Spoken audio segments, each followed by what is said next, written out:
Good afternoon, students. Continuing with the class discussion today, I'm just providing you the link of the essay that we discussed in the class with some points of the essay. So let's go to the essay once again. We have already discussed this in class. In some countries, prisoners are allowed comfortable accommodation, good food and health care. कुछ देशों में जो कैदी होते हैं जेलों में बंद, उनको अच्छा खाना पीना रहना और उनको मेडिकल वगैरह फैसिलिटीज़ अच्छी मिलती हैं. Do you think this is appropriate? आपको क्या लगता है सही बात है इनको जो लोग क्राइम करके आए हैं इनको खाना पीना वगैरह प्रोवाइड करना और इनको कंफर्ट प्रोवाइड करना क्या अच्छी बात है? ये सवाल है आपके लिए. To what extent do you agree और डिसएग्री?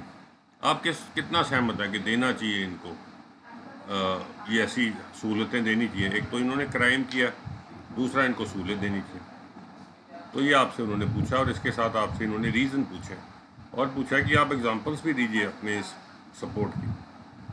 तो कुछ मैंने बातें डिस्कस करी थी क्लास में, कुछ आपने करी थी. पहले तो ये दो व्यूज़ आपको देने हैं, पर आपका एक व्यू इसमें प्रेडोमिनेंट व्यू होगा जिसमें आपने लिखना है कि बॉडी पैरा में इंट्रोडक्शन में आपने लिखना आपका टॉपिक क्या है और यू विल टेल कि आपका अल्टीमेट व्यू क्या है और उसका रीज़न क्या है. ये छोटा सा 60-70 वर्ड में एक पैराग्राफ लिखना और आपने कोशिश करनी है कि इंट्रोडक्शन ऑफ द टॉपिक हो जाए, आपका व्यू आ जाए और आप कह दो कि मेरा व्यू ऐसा है क्यों. बॉडी पैरा 1 जो होगा उसने अब आपने एक्सप्लेन करना है कि आपका ऐसा व्यू क्यों है. एक्सप्लेन करना, पहले पैराग्राफ में एक्सप्लेन नहीं करना, दूसरे पैराग्राफ में एक्सप्लेनेशन देनी है, एग्जांपल्स देने हैं, कोई डेटा है तो वो देना आपने. ऑन बॉडी पैरा जो 2 आएगा आपका, उसमें आप कहोगे अगर जो अदर व्यू है उसमें भी एक दम है, और फिर आपने एक कंक्लूजन पैराग्राफ लिखना है जिसमें आपने आर्ग्यूमेंट को क्लोज करना है कि आपका आखिरकार जो आपका व्यू है वो है क्या और वो है क्यों. इसको कंक्लूड करना है. तो ये ऑलमोस्ट इंट्रोडक्शन पैराग्राफ की तरह ही होता है. दोबारा एक बार आप उसको नए वर्ड्स में फिर से लिखते हो, लेकिन नए आर्ग्यूमेंट्स नहीं दे सकते. You don't give new arguments, new examples in the concluding paragraph.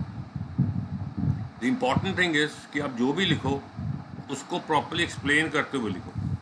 For example अगर आप लिखते हो कि इनको देना चाहिए ऐसी कंफर्ट्स, तो आप कहोगे कि ठीक है, एक आदमी person has committed some kind of crime, jail में बंद कर दिया आपने, उसको सज़ा दे दी है, इनफ सज़ा है, वो अपने परिवार से दूर हो गया है, उसको आपने पूरी सज़ा दे दी और उसके अंदर आपने अगर उसको अच्छा खाना पीना और रहना दे रहे हो तो ह्यूमन राइट है ये, ठीक है ना. ये कोई ऐसी बात नहीं है कि आप कोई ख़ास ऐसी विशेष बात कर रहे हो. और हर रिहेबिलिटेशन करने की कोशिश करनी चाहिए. कैदी को दोबारा समझाकर आपने आखिरकार समाज में भेजना है, तो वहाँ पर उसको ऐसी इन्वायरमेंट दो कि वो नए स्किल सीख सके और दोबारा अपने बारे में सोच सके. और एक एग्जांपल इसमें यह रेसिडिविज्म का. रेसिडिविज्म का मतलब है कि बहुत सारे देशों में इंक्लूडिंग इंडिया, यूएसए, जेलों में लोग ज़्यादा क्राइम करके फिर दोबारा क्राइम करके दोबारा जाई जाते हैं, क्योंकि यहाँ पर सिस्टम बड़ा सख्त है. तो ये अपने आप में प्रूफ है कि सख्त वाला सिस्टम ज़्यादा काम नहीं कर रहा आपको. लेकिन जब आप ऐसा कोई काम करते हो तो आपको ये भी सोचना चाहिए कि इतना भी कंफर्टेबल ना कर दो कि जेल एक पिकनिक स्पॉट बन जाए.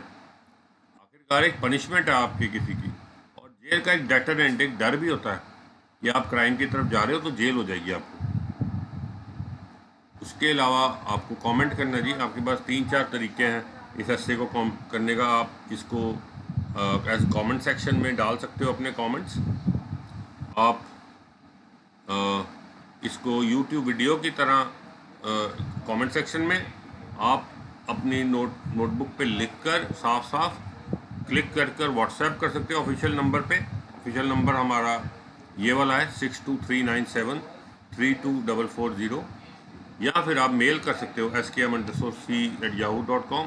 ये दूसरा हमारा जो कोई ईमेल आपके पास है उधर, वो आप तीनों तरीक़ों से अपने आंसर्स भेज सकते हो. प्लीज़ अपने आंसर्स भेजिएगा and we will give you feedback.